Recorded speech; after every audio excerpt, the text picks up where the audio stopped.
ونسلم على رسول الله الكريم أما بعد. إلهي عز وجل يا مهد إسكاله إلهي جمارة ضد مسلمين نجدي وإسلام ماذا نقول مارة بربارية وضد ولا لا أو صومالي أو مسلمين إلهي نجدل حقيقة ضد فربنا يا دلنا يا سيد النبي نوشيجي كل مولود يولد على الفطرة فأبوه يهودانه أو يمجسانه أو ينصرانه كما تنتج البهيمة بهيمة الجمعاء بالير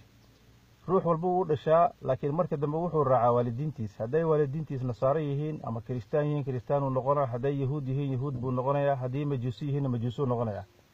laakiin anaka waxaan ilaahay kaga mahadinaynaa wuxuu naga dhigay dad islaam ah oo ummatu nabiyullaahi maxamed hadana khayrul umma la dhahay sababta aan ku noqonayna waxa waaye inaan isfarno wanaaga oo xumaanta iska reebo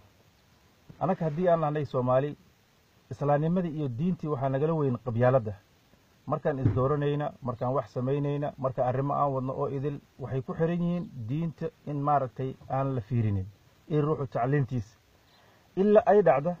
markii dambe in laga shalaaya ruuxi la soo doortay ama dhibaatooyin fara badan ay imaadaan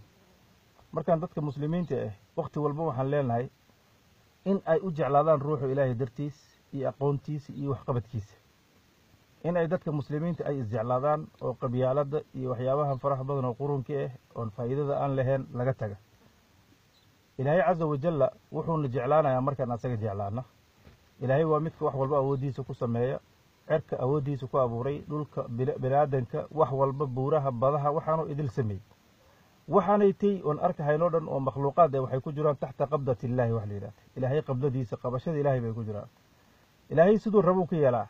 cirkaasaytay oon jirin buu ilaahay jiri dhulkaas oon jirin buu ilaahay jiri bini'aadan oon jirin ayuu ilaahay jiri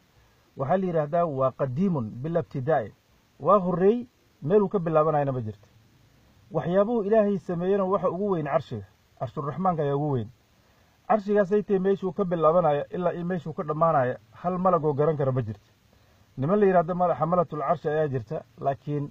carshiga xambaarsan yihiin malaha وعدد إلهي مارتي التسبيح سنة يسبحون بحمد ربي يعني إلهي سبحانه وتعالى بيقول تسبيح سدان تسبيح ده سيكوها يعني ذكر إلهي بيكوها يعني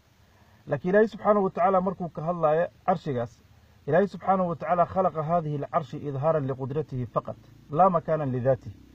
إن ذاتك أستوسو قدرت ديسي أو ديسي إن أنا كفهمنا بقول سميي لا مكانا لذاته مال أي ذات ديسي كسوون تايماها مركز صادرت دوحلو بهانيا إلهي قاس أود وين له oo anaka na sameeyay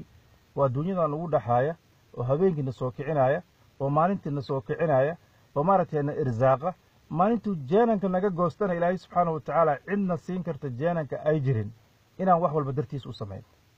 markaan ilaahay gaas dartiis wax walba u sameeyna ayay hawsheena oo idil hagaagaysa oo arrimaheena oo dhan ay hagaagayeen oo nolosheena oo dhan ay noqonaysa nolol maartay ku dhisan bisaada maartay nolol oo koraysa laakiin hadii aan noqono dad maartay oo dhuuntooda ka fikiraayo oo jismigooda ka fikiraayo oo arrimahooda adduunyada ay ka fikiraayo oo marna aan ka fikirin man alladhi khalaqa hadha aljism jismiga yaa sameey man alladhi sawwaraka bi hadhihi as-sura suradan yaa ku sameey man alladhi keewaya kan maartay waxaan ku sameey waakee hadii aan isdhihin waxaan noqonaynaa maartay walaal dad oo maartay oo khaabu wa khasiru dad oo khasaaray oo adduunyada waxba aan ku haysanin aakhiradana aan nolol fiican ku noolaanaynin baan noqonaynaa markaan waxaan leenahay muslimiinta meel walba joogaan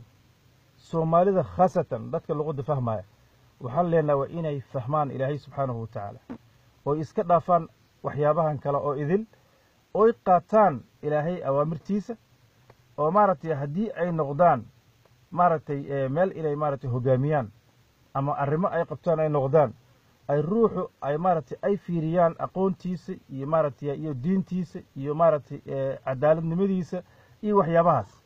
aanan la fiirinin kana isoo xiga kana reerkayga kana bir wax ka qaadan kara kana maartay isticmaali kara aan la fiirinin وإلى هنا أقتصر كلامي أيها الأحبة وأترككم في أمان الله والسلام عليكم ورحمة الله تعالى وبركاته.